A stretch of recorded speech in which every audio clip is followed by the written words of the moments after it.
Or you know something this Saturday morning?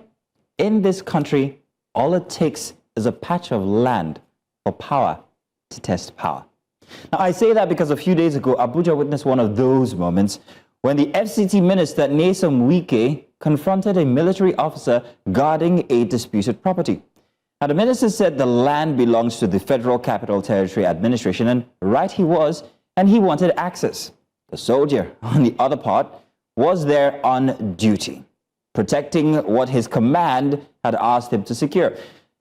What followed was a tense moment revealing an exchange between two arms of the same government.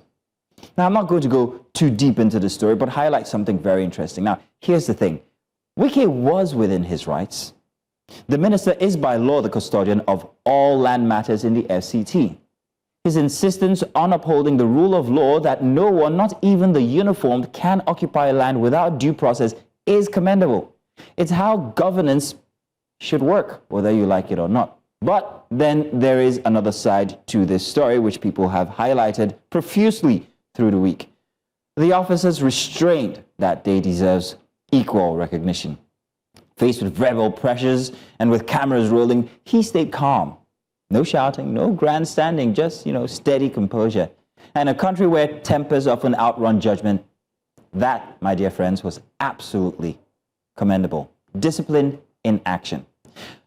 But still, beneath the calm was something bigger. That's a question about how power is exercised in Nigeria.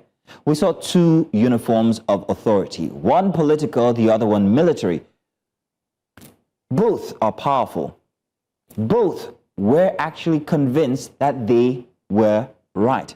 And when those lines blur, it's easy for respect of the law to look like defiance and for duty to look like insubordination. But this isn't just about one incident.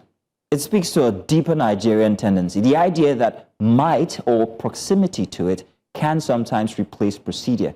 It's a symptom of a system that still struggles to separate power from ego.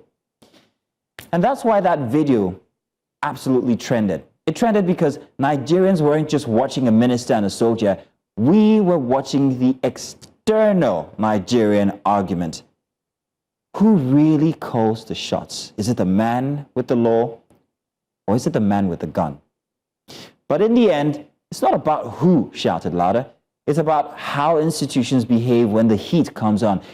And in this case, both men showed something worth noting. Wike's insistence on protecting public land and the officer's professionalism under pressure.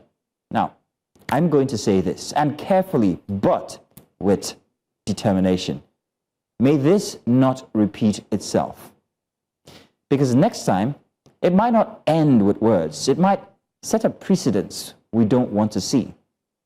Because when people begin to seemingly think that they know who's in authorities, ideas begin to form. Ladies and gentlemen, it's still Breakfast Extra, and don't you worry, we're going to lighten things up in just about a bit. My name is Mazino Appeal, and of course, today I am with Queen Celestine. Good morning, Queen. Thank you very much. Welcome back to Breakfast Extra, by the way. You have no idea how excited we are to have you back. We're keeping you for the next 8 weeks, by the way. Mazino. Huh? No? Not 8 weeks? It's good to be back. I missed you guys. Thank you very much. Amazing monologue. Thank you. We'll talk about it some more. In fact, we have an entire segment inside of the show with guests where we're going to address these very little nuances about that exchange. So, welcome once again. This is Breakfast Extra.